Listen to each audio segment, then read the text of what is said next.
오늘 우리가 살펴볼 다니엘서 10장부터의 말씀은 9장 말씀의 배경이 되는 때로부터 한 2년 정도의 시간적인 텀을 가지고 있습니다. 9장에서의 이야기 2년 뒤의 말씀이다라는 거죠. 그리고 이 환상의 이야기는 이제 마지막 장인 12장까지 연결이 쭉 되어 있어요. 그래서 다니엘서에 기록된 마지막 환상이다라고 보면 틀리지 않을 겁니다. 하지만 오늘은 이런 해석을 하고 싶지는 않습니다. 다만 말씀 가운데서 우리가 꼭 기억하고 적용했으면 하는 부분들을 나누면서 말씀을 전하려고 하고, 특별히 그 가운데서 기도에 대한 깨달음을 두 가지로만 나누면서 말씀을 이야기하고자 합니다. 먼저 첫째로, 다니엘은 자기가 살고 있는 세상과 그 안에서 살아가는 자신을 조금 더 잘 이해하기 위해서 기도하는 사람이었다라는 사실을 알게 됩니다. 여러분, 다니엘은 기도의 사람이었어요. 아무것도 보이지 않는 것처럼 깜깜한 세상 속에서 또 그 안에 분명히 일하신다고 하는 하나님조차도 보이지 않는 내 육신의 연약한 육신의 눈 앞에서 하나님의 일하심과 역사하심이 보이기를 소망하고, 또 그렇게 운행되어지는 세상의 일들을 내가 깨닫게 해달라고, 그래서 내가 작은 어떤 일들에 일희일비하는 자가 아니라 큰 시야를 가지고 하나님의 마음을 알아서 보다 담대하게 살아가는 자가 되게 해달라고, 그는 그 목적을 가지고 하나님 앞에 간절히 기도하는 사람이었다는 거예요. 여러분, 저는 다니엘의 이 기도를 보면서 오늘 드리는 나의 연약한 기도의 목적과 내용이 너무 부끄러웠어요. 목사지만 하나님의 일하심을 보며 그분이 나의 삶과 이 세상을 신실하게 통치하시고 결국 구원하시리라는 소망을 깨닫는 것이 가장 고귀한 일일 것인데, 또 그 일에 어떤 모양으로든 나도 동참하는 것이 우리 믿는 이들의 삶일진데, 그런 소망을 품고 기도하는 일에는 전혀 관심이 없었고, 그저 오늘 하루 일용할 것들을 바라보면서 하나님 이거 없다고 저거 없다고, 이거 부족하고 나 저거 부족하다고, 나 이런 어려움이 있고 나 이런 가시가 있다라면서 그런 것 가지고 죽느니 사느니 하면서 기도했던 저의 모습이 너무나 부끄럽더라고.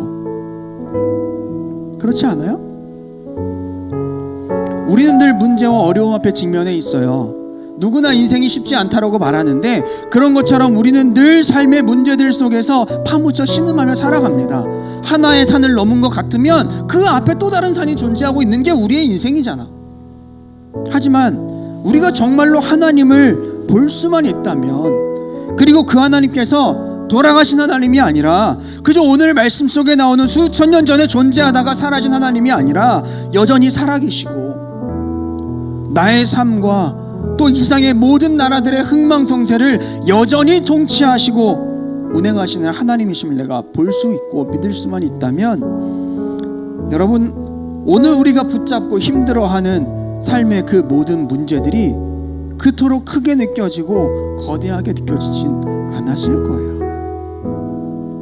또 그 문제만 붙들고 죽느니 사느니 하면서 씨름하듯 기도하지는 않았을 것 같아요. 내 고백이 그래요. 왜? 그 모든 문제는 하나님의 역사와 일하심 가운데 있는 거니까. 또 그 하나님은 거대한 제국의 일들만이 아니라 오늘 나의 작은 삶에도 여전히 관심을 가지시고 신실하게 섭리하시며 살피시는 하나님이시기 때문입니다. 두 번째로, 영적인 일에는 방해가 있다는 사실을 깨닫습니다. 오늘 말씀을 보면 아주 흥미로운 부분이 있어요. 12절 13절에 이렇게 말씀합니다. 그가 내게 말했다. 다니엘아, 두려워하지 마라. 얼마 전에 내가 깨달음을 얻으려고 하나님 앞에서 겸손해지기로 결심한 때부터 하나님께서 내 기도를 들으셨다. 내가 온 것도 내 기도 때문이다. 그러나 페르시아의 왕이 21일 동안 나를 막아서 그와 싸우고 있을 때 가장 귀한 천사 가운데 하나인 미가엘이 와서 나를 도와주었다라고 말씀을 해요. 다니엘이 3주 동안 힘써서 기도했습니다. 애써 기도했어요. 9장에서처럼 자신과 자신의 백성들의 죄됨을 철저히 회개하며 기도했을 것이고, 또 앞에서 이야기했던 것처럼 하나님의 마음을 알고 뜻을 알게 해주시옵소서라고 열심히 기도했겠죠. 그런데 다니엘이 느끼기에는 3주가 되도록 하나님께서 침묵하시는 것처럼 느껴졌을 거예요. 너무나 긴 시간 동안 하나님께서 별 말씀이 없으셨다라는 거지. 그런데 12절 이하의 말씀을 보면 하나님의 사자가 뭐라고 하는 거예요? 하나님은 다니엘, 네가 결심하고 기도한 그때 바로 응답해 주고자 하셨어 라고 하는 거잖아. 그런데 악한 사단이 방해를 하는 바람에 다니엘에게 이제 이렇게 늦게 응답이 도착했다라고 지금 말씀하고 있는 거거든요. 여러분, 기도는 싸움이고 전투입니다. 물론 저도 이걸 배워야 돼, 더 배워야 될 거라고 생각을 해요. 또 씨름하면서 기도의 훈련을 받아야 될 사람 중에 하나입니다. 그러나 그럼에도 이렇게 자신 있게 선포할 수 있는 이유는 이것이 성경에서 가르쳐주는 기도의 모습이기 때문에 그래요. 그러므로 오늘 신앙생활하며 기도하고자 하는 우리는 우리의 기도가 그냥 몇 마디 하나님 앞에라고 말하면서 허공의 말들을 내뱉고 마는 시간이 아니라 하늘에서 벌어지는 전투에 참여하는 전쟁임을 기억하고 가볍게 여기지 않았으면 좋겠어요. 또한 그러니 우리가 드리는 기도는 해도 되고 안 해도 되는 게 아니고, 또 하더라도 대충 하거나 시간 때우기로 해서도 안 되는 거라는 사실을 여러분 기억할 수 있었으면 좋겠습니다. 그리고 여러분, 그렇게 우리가 진심으로 기도할 때 하나님 역사하십니다. 아멘. 우리가 진심으로 기도할 때 하나님 응답하세요. 또 우리가 진심으로 하나님을 향해 기도할 때 하나님은 하나님의 천사들을 보내셔서 악한 사단 마귀를 공격하여 넘어지게 하시고, 또 때로 우리에게 힘과 능력을 불어넣어 주시는 줄로 믿습니다. 여러분, 오늘 다니엘처럼 우리도 기도의 사람이 되어야 합니다. 우리의 승리는 온전히 이길 밖에 없어요. 다른 건 없습니다.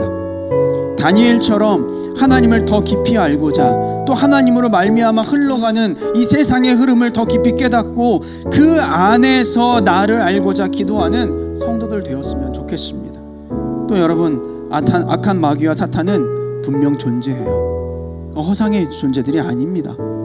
그리고 그것들은 우리를 넘어뜨리려 하고 또 하나님의 사역을 방해하려고 해요. 물론 우리에게는 그것들에게 대항할 힘은 없어요. 하지만 우리의 가장 효과적이고 강력한 무기가 있는데 바로 기도입니다. 그래서 기도하는 자가 되어야 하는 거예요. 이 시간 기도함에 게으르고 여유로웠던 우리의 마음을 정돈합시다. 그리고 다시금 기도하는 자가 되기를 결단하고 씨름하는 자리에 나아가는 여러분 될 수 있기를 바랍니다. 그래서 더 깊이 하나님을 알고 더 깊이 세상과 나를 이해하고 더 온전히 악한 사단과 잘 싸워나가는 우리 모든 성도들이 될 수 있기를 주의 이름으로 간절히 축원합니다.